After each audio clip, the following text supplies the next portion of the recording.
네, 트럼프의 관세 정책이 미국뿐 아니라 세계 태양광 산업 구조에 큰 영향을 미칠 예정입니다. 트럼프 정부는 재생에너지 정책의 핵심으로 풍력은 미워해도 이 태양광 발전은 함께 가고 있는데 중국이 워낙 강하죠. 자, 이런 가운데 미국이 중국을 압박하고 있습니다. 자, K태양광에는 어떤 기회가 다가오게 될까요? 자, 실질적으로 나오게 된 동남아 쪽 중국 태양광 관세 부과와 함께 K태양광 미치는 영향 자세하게 분석해 보겠습니다. 이인철 참좋은 경제연구소소장 함께합니다. 안녕하십니까? 네. 처음에 이 보도 나오고 다들 놀랐다고 하더라고요. 관세율이 3,520%입니다. 이거 뭐 거의 한 40배를 부과를 하는 건데요. 내용을 한번 보도록 하겠습니다. 이게 동남아시아고요. 또 내용이 거기에 있는 중국 태양광 그리고 또 반덤핑 관세. 여러 가지 생각해 볼 문제가 많습니다. 하나씩 좀 정리 좀 해주시죠. 그렇습니다. 네. 지금 사실 트럼프 정부는 중국이 직접적으로 미국에 수출하는 것도 문제지만 제3국을 통해서 우회 수출하는 우회 경로까지 차단하자라는 겁니다. 네. 이번엔 태양광이 타깃인데요.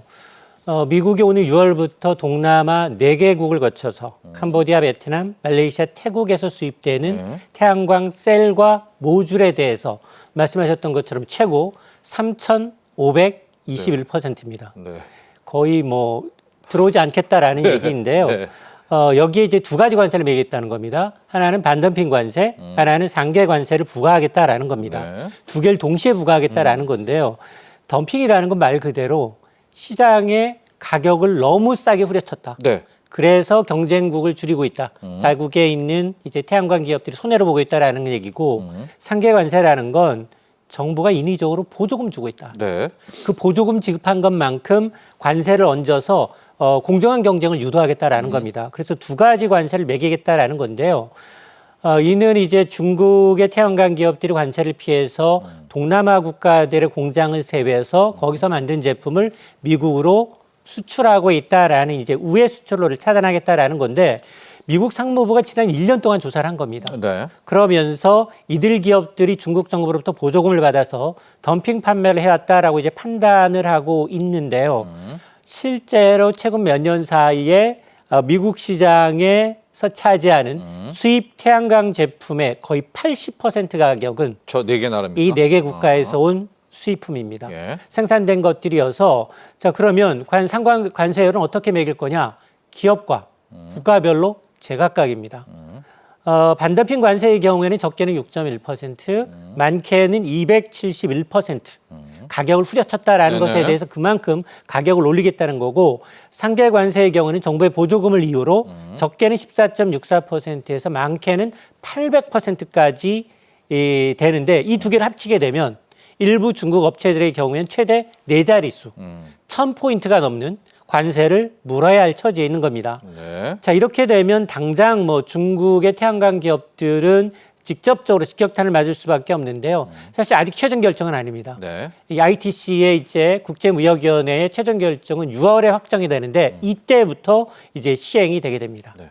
저기 보면은요, 소장님, 캄보디아 같은 나라는 이제 3,500%를 매기게 되는데 미국 상무부가 좀 증거를 수집했나요? 그러니까 저기에 중국 기업들이 왔고 뭐 막대하게 뭐 보조금도 받으면서 좀 시장 질서를 교란했다라는 걸 있어야 저런 관세를 때리죠. 미국도 어떤 근거가 좀 있나요? 맞습니다. 왜냐하면 지난 1년 동안 이런 관세에 대해서 조사를 하면서 예. 각종 이제 자료에 대해서 조사를 요청했는데 응하지를 않았습니다. 그러다 보니까 이제 보복적 성격의 상징적 성격의 뭐 3,500포인트라는 네. 뭐 유무한 퍼센트. 지금까지 뭐 관세에서 이런 숫자가 등장한 적이 없는데 네. 최고 수준의 관세를 부과한 것으로 알려지고 있는데요. 네.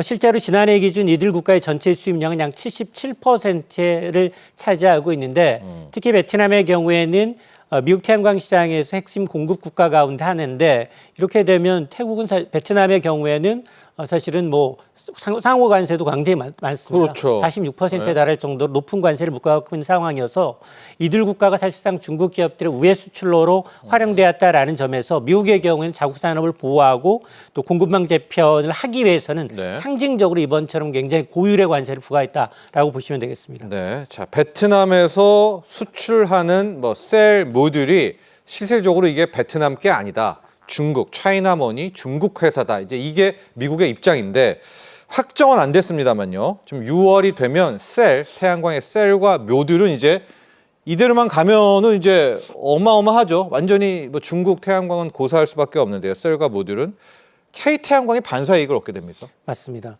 지금 이렇게 이제 제3국을 통한 중국 태양광 업체들이 시장 점유율이 워낙 높다 보니 네. 이게 차단이 되게 되면 그 남은 시장 80%에 달하는 시장이 뭐 K 이제 이 태양광한테는 기회가 열리는 겁니다. 지금 특히 하나솔루션의 경우에는 지금 말레이시아에서 네. 생산된 셀을 미국 조지아주 솔라 허브로 보내서 이제 모듈을 조립하는 방식으로 지금 제품을 만들고 있는데요. 셀 회사죠. 맞습니다. 네. 이러다 보니까 반덤핑 관세 없이 14.64%의 비교적 낮은 상계 관세만을 적용을 받고 있습니다. 하나솔루션은 미국 현지의 이제 통합 생산 비율을 올해 안까지 한 70%까지 끌어올린다라는 계획인데요. 이렇게 되면 우회 수출 차단으로 인한 공급 공백을 메울 수 있는 핵심 대안이 되지 않겠느냐라고 보고 있는 거고요. 또 다른 한국 기업은 OCI 홀딩스입니다. 네. 미국 텍사스주에 대규모 셀 공장을 구축 중에 있고 조만간 상업 생산을 앞두고 있어서 여기도 추가 수혜가 예상이 되는데요.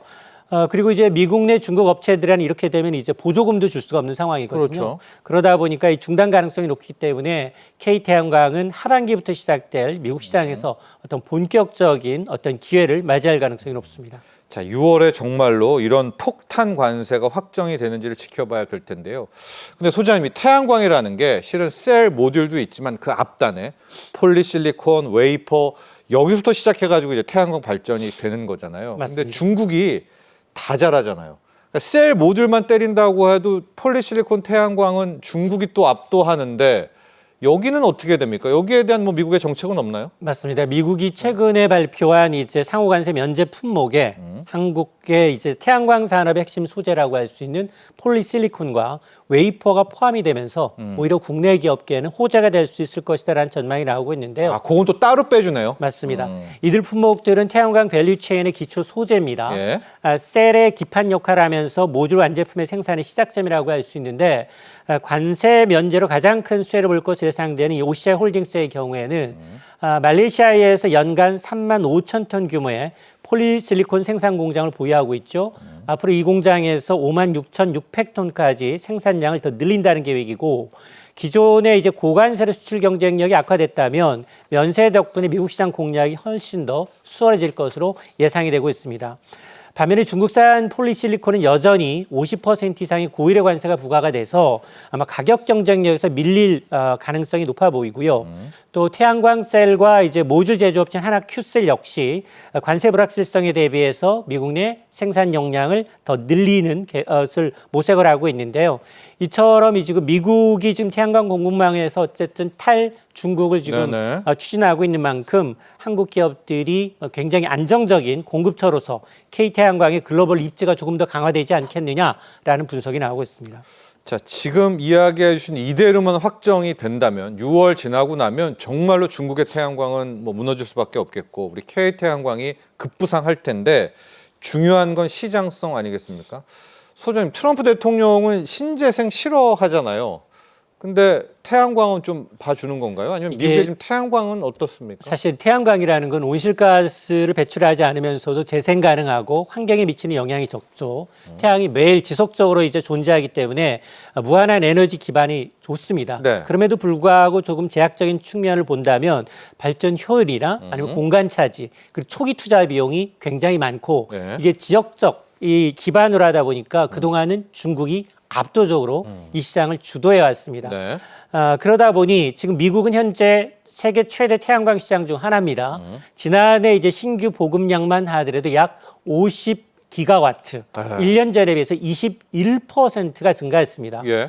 미국 태양광 산업협회에 따르면 앞으로 10년 동안 설치량이 3배 이상 늘어날 것으로 보고 있는데요. 이러다 보니 시장 규모도 2023년 약 534억 달러 규모에서 2032년에는 1238억 달러 규모로 2배 이상 고성장할 것으로 예측을 하고 있습니다. 아마 이런 성장 가능성을 보고 하나솔루션은 3조 원을 투자해서 네. 미국 조지아주에 솔라 허브라는 통합 생산 단지를 짓고 있고요. 올해부터 본격 양산에 착수합니다. 또 OCI 홀딩스 역시 미국 텍사스주에 2기가와트 규모의 셀 공장을 구축 중에 있고 네. 조만간 양산 체계를 갖출 것으로 알려지고 있는데요. 미국 정부의 중국산 제품에 대한 규제 강화로 인해서 중국 기업들이 미국에서 철수하면서 생긴 이 시장 공백을 한국 기업들이 빠르게 메우고 있는 것인데요. 이런 추세로라면 미국 내 K-태양광의 입지 강화가 굉장히 좀 머지않은 시일에 구현이 될 것으로 보입니다. 그렇습니다. 미국이 저렇게 중국 태양광을 막아주고 자기들은 태양광을 저렇게 발전시킨다면 우리에게도 큰 반사 효과가 있을 것 같은데 근데 미국 시장만 있는 거 아닙니까? 유럽 시장도 유럽은 원래 신재생의 강국이고 많은 수요가 있는 나라 아니겠습니까? 유럽을 버젓이 중국한테 뺏기면은 안 되잖아요. 또 저가 공략. 유럽 시장은 우리가 어떻게 공략을 해야 될까요? 맞습니다. 유럽 태양광은요? 현재 유럽 역시 이 태양광 발전이 역대 이제 최고치를 경신할 정도로 예. 에너지 전환의 굉장히 핵심 축이 되고 있는 게 맞습니다. 올 1분기 유럽 주요국의 발전량이 1년 전에 비해서 32%나 증가를 했습니다. 미국보다도 더 빠르게 예. 성장하고 있는 시장이고요. EU 전체 전력에서 태양광이 차지하는 비중이 처음으로 석탄을 앞질렀습니다.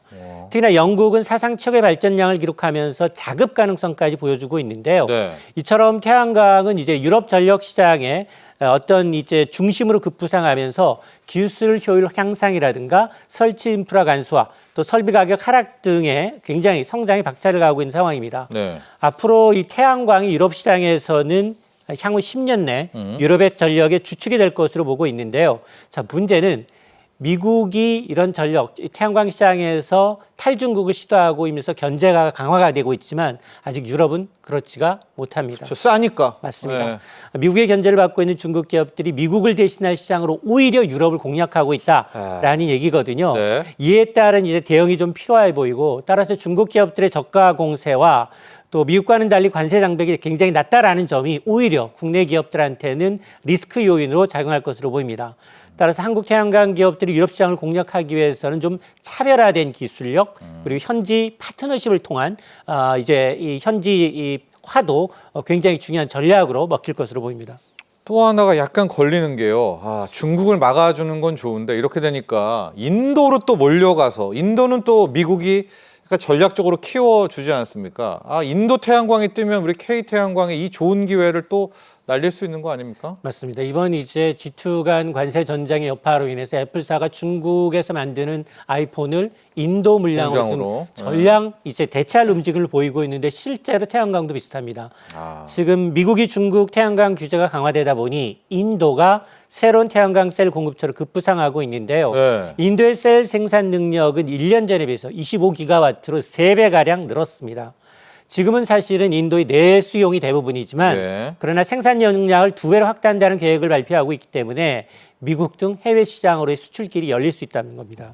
실제로 이제 인도 태양광 제조업체의 모듈 수출액을 봤더니 2024년 기준 20억 달러로 2년 전에 비해서 무려 23배나 늘었습니다. 네. 대부분 미국으로 향하고 있는데요. 인도는 이제 미국 규제에 부합하는 고품질 셀 생산이 가능해서 수출에 있어서 유리한 입지를 구축하고 있고요. 특히나 차이나 플러스 원 전략의 수혜국으로 떠오르고 있습니다. 주요 기업인 인도의 와다니 그리고 비크람과 같은 이제 인도 기업들의 생산량 절반 이상이 수출에 지금 집중하고 있는 상황인데요. 다만 여기도 중국산 원자재 의존도가 상당히 높습니다. 폴리실리콘이요? 맞습니다. 네. 그러다 보니까 무역 전쟁이 굉장히 본격화돼서 미국이 소재까지 이 치면. 공급망 차단을 할 경우에는 인도 역시 리스크 요인입니다.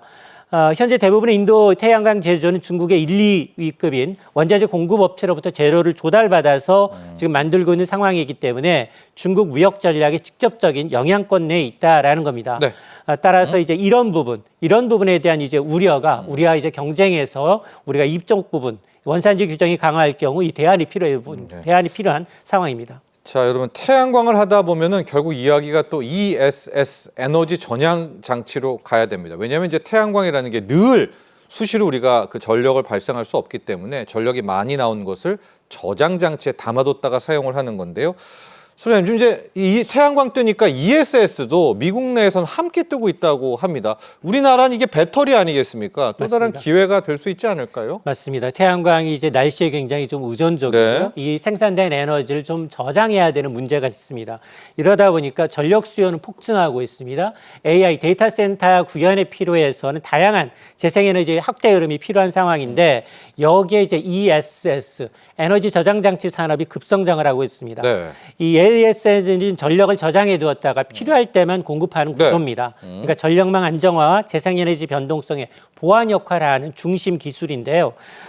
실제로 지금 이 국내 특히 이제 최근에 이제 미국, 유럽, 한국 등을 중심으로 해서 ESS 산업 육성 정책이 본격화되고 있습니다. 이러다 보니 시장은 폭발적으로 성장을 하고 있고요.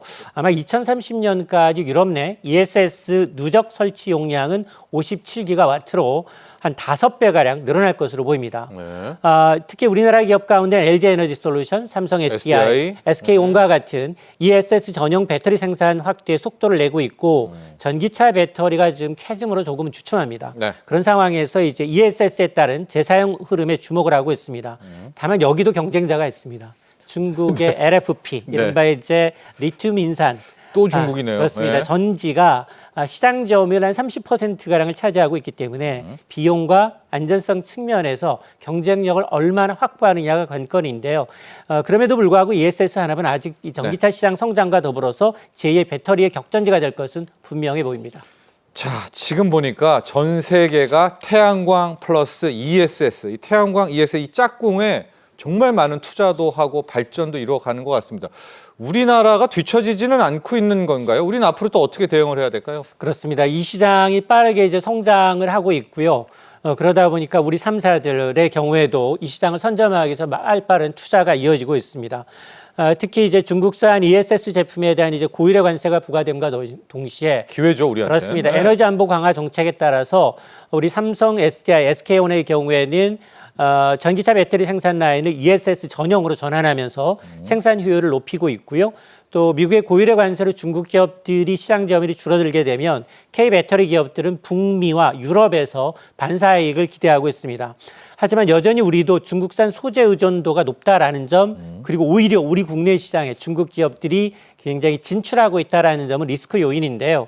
핵심 원자재에 대한 의존도는 한국 배터리 산업의 구조적 취약점을 그대로 드러내고 있습니다. 이를 해결하기 위해서 배터리 업계는 공급망 다변화와 함께 중국의 의존도를 줄이려는 노력이 필요합니다. 네. 자, 지금까지 도움 말씀에 이인철 참 좋은 경제연구소 소장이었습니다. 오늘 감사합니다.